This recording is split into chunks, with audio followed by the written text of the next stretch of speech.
Finally, I can say goodbye to this baby G. It's been years since I've wanted to do that.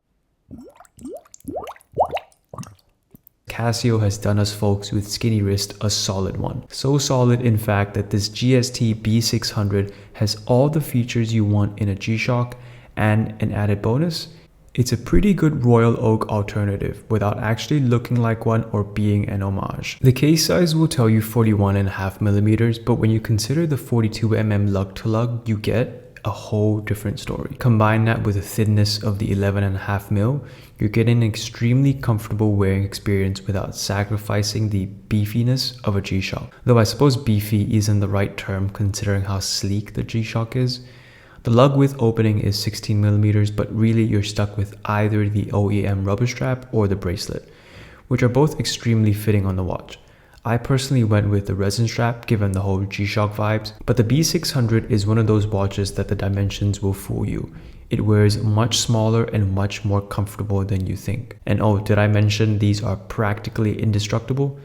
200-meter water resistance, shock resistance, solar powered, smartphone link, world timer, you name it. It has all the functionalities you'll ever need. We've got to talk about the case. A perfect blend of G-Shock's DNA using their shock-resistant resin material with the stainless steel components. If we're talking about integrated cases, there's no doubt this is a true integration of both materials and design. From the Royal Oak-like K-shape to the big bold buttons that make every G-Shock the perfect tool watch. Visually, you'll immediately notice the 4 screws that secure the 2-part stepped bezel together. The case can then be broken down into a few parts. You've got the 2-part stainless steel bezel at the top, then the resin mid case that houses the 4 buttons, then closed off with a stainless steel case back. The stainless steel is finished with a mixture of polished and brushed surfaces. The most important part, the bezel is brushed. Because personally, I'm not a huge fan of polished bezels. They scratch easily and are fingerprint magnets. Speaking of the bezel, you're surrounded by all the text that is part and parcel of every G-Shock. It has to look good, but it also has to be functional. The buttons are extremely easy to press and operate, but in all honesty, I don't use any of the buttons all that much, so I couldn't really tell you the depth of the functionalities. But if you're an avid reader, try their user manual. The overall vibes I get from the case of the B600 is sports watch. In the day and age where every other brand is now coming up with integrated bracelet sports watches, this G-Shock does a fantastic job distinguishing itself from the rest of the pack, and I'll bet you none of them are as tough and as unique as this B600. The dial is interesting to say the least. It's got a lot going on, and for some it might be a little too cluttered, but then again it's a G-Shock, so that comes with the deal. But I can see where some would say certain texts are unnecessary, and look, I'm very much part of that crew. Apart from the G-Shock in red and the Casio directly underneath it, the B600 will look so much cleaner without any other text in it. Don't need to tell me the watch has a 20-bar water resistant Casio, I believe you. And this isn't wireless earbuds, so we can skip the whole Bluetooth text. And while we're at it, tough solar can go too. And for the rest of it, RCVD stands for received, DST stands for daylight savings, REM for reminder, and HND for shifting hands to view the display more easily. And that can be done by pressing the top right and bottom left buttons. We don't really need to know all that. It's in the user manual anyways. We do need to talk about the tiny LCD display in the bottom right of the dial. It's not so much that it's useless, there's actually lots you can use the dial for, but you've got to be able to see it to read it. And let's just say it doesn't immediately jump out at you. Here's me having a play with setting the time using the world time functionality and going through part of the list. I must admit I've only learned how to do this as I'm recording this review, and it's actually quite convenient. But maybe make sure your desired city is actually on the list, because I myself have no idea how long this list is, but I'm sure it's in the user manual considering the thickness of that tiny booklet. But once you set the city, the hands move themselves, and that's actually pretty cool. But in all seriousness, the dial is really well finished for the price.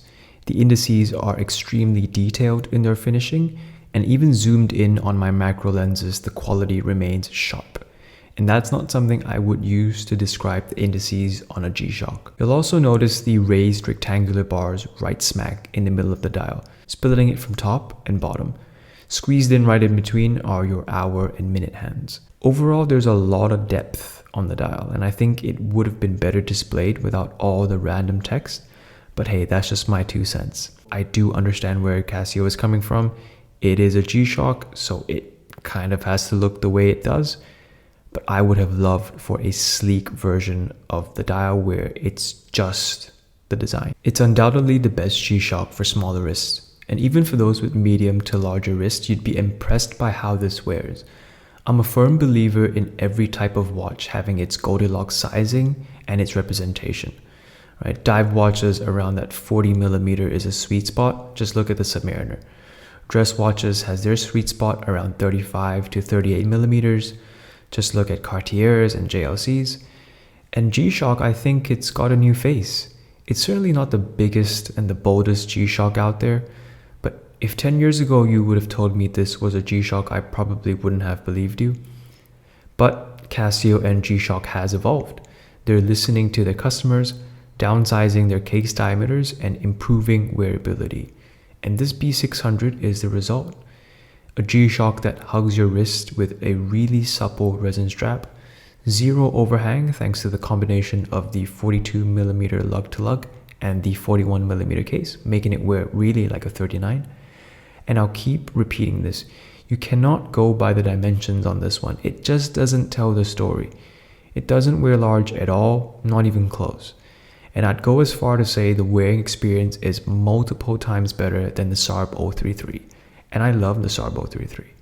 For a close comparison, in one of my latest videos, I reviewed the Christopher Ward Trident in 38mm. That's about like 10mm thin. This wears extremely close to that, but without the heft. The thinness, the overall weight, the way it wears, the B600 is just sublime.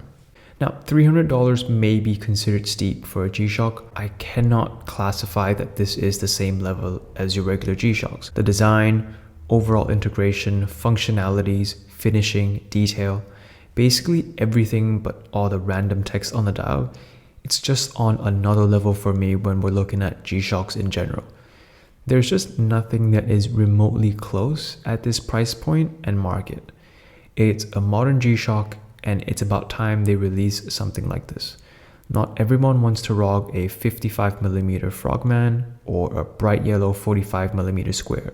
Even though they're classics, I'm not hating on them, but this B600 is seriously fresh. From now onwards, if anyone asks for a G-Shock recommendation, I would no doubt, without hesitation, recommend the B600. And if anyone asks for a sports watch that is rugged, that they don't have to care about the movement, that it's low maintenance, it's stylish, it's sleek, and it's comfortable to wear all day, all seasons, regardless of the weather and temperature, it's got to be the B600. Now, if you're in the US and you're interested in one of these, check out Sakura watches. They do worldwide shipping and their prices on these are actually quite decent. They're not paying me to say any of these, but I have bought from them in the past and they're great. I'll catch you on the next one, and I think I'll finally talk about the Smith's Everest.